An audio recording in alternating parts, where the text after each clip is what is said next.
Hello everyone, बात करने वाले हैं इस वीडियो में मौसम संबंधित सेंटेंसेस के बारे में। तो आइए एक एक करके देखते हैं। पहला लिखा हुआ है कि लू चल रही है, तो इसका इंग्लिश क्या हो जाएगा? Hot winds are blowing. ठीक है, क्या होगा?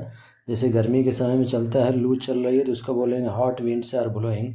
दूसरा लिखा हुआ है कि दिन प्रतिदिन गर्मी बढ़ रही है, तो इसका क्या हो जाएगा? It is getting hotter day by day. ठीक है, क्या होगा? It is getting hotter day by day. तीसरा लिखा हुआ है कि हवा लगभग बंद है, तो इसका क्या हो जाएगा? The wind is almost still. ठीक, क्या होगा? The wind is almost still. तो पहला था कि लू चल रही है, दूसरा दिन प्रतिदिन गर्मी बढ़ रही है, एंड नंबर थर्ड इज़ हवा लगभग बंद है, तो हो जाएगा the wind is almost still. Next चलें। तो अगला जो लिखा हुआ है यहाँ पर कह रहा है कि मौसम बहुत ख़राब हो गया है। ठीक है, नंबर 4 में लिखा हुआ है कि मौसम बहुत ख़राब हो गया। So what will be the English of this Hindi sentence? The weather has turned bad बोलते हैं स्टैंडर्ड वे में। क्या होगा? The weather has turned bad. अगला लिखा हुआ है आकाश में काले बादल छाए हैं। ठीक, तो क्या होगा इसका? The sky is overcast will be. क्या होगा? The sky is overcast. अगला चलें तो लिखा हुआ है यहाँ पर कि गर्मी की वजह से सिर में चक्कर आ रहा है। ठीक है, क्या लिखा है? गर्मी की वजह से सिर में चक्कर आ रहा है, तो इसकी इंग्लिश क्या हो जाएगी? The heat has made me giddy. क्या बोलेंगे? The heat has made me giddy. एक बार फिर से देख लेते हैं। जैसे लिखा हुआ कि मौसम बहुत ख़राब हो गया है, तो इसका क्या हो जाएगा? The weather has turned bad.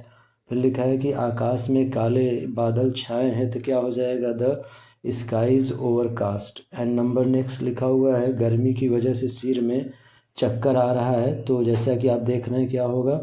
The heat has made me giddy. Okay, next यहाँ पर चलें तो अगला लिखा हुआ है कह रहा है कि कल ओले पड़े थे, तो क्या हो जाएगा इसका इंग्लिश? कल ओले पड़े थे, तो इसका हो जाएगा इट हेल्ड यस्टरडे। ठीक है, क्या होगा?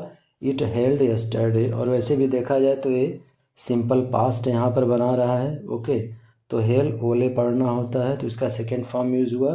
और यहाँ पर मौसम के लिए एज अ सब्जेक्ट हम इट का यूज़ करते हैं, तो हो जाएगा it held yesterday.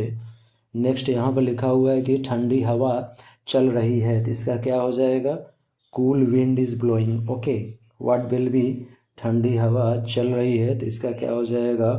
Cool wind is blowing. फिर नेक्स्ट चलें तो लिखा हुआ है कि वर्षा ज़ोर से हो रही है। ठीक है, क्या लिखा है? वर्षा ज़ोर से हो रही है, तो इसका क्या हो जाएगा? It is raining heavily. ये कौन सा है? और प्रेजेंट कॉन्टिन्यूअस टेंस बनाया हुआ है। वर्षा ज़ोर से हो रही है और वेदर के फॉर्म के बारे में है, तो सब्जेक्ट हमारा इट हो जाएगा। तो हो जाएगा कि it is raining heavily. Next यहाँ पर लिखा हुआ है आजकल नैनीताल में भयंकर सर्दी पड़ रही है, तो this days it is beating cold in Nainital. Okay, क्या होगा? This days it is beating cold in Nainital. So I hope कि ये वीडियो आपको पसंद आया होगा। इस वीडियो में मैंने आपको कुछ जनरल स्पीकिंग सेंटेंसेस जो कि रिलेटेड होता है वेदर से और बोला जाता है। So thank you for watching this video.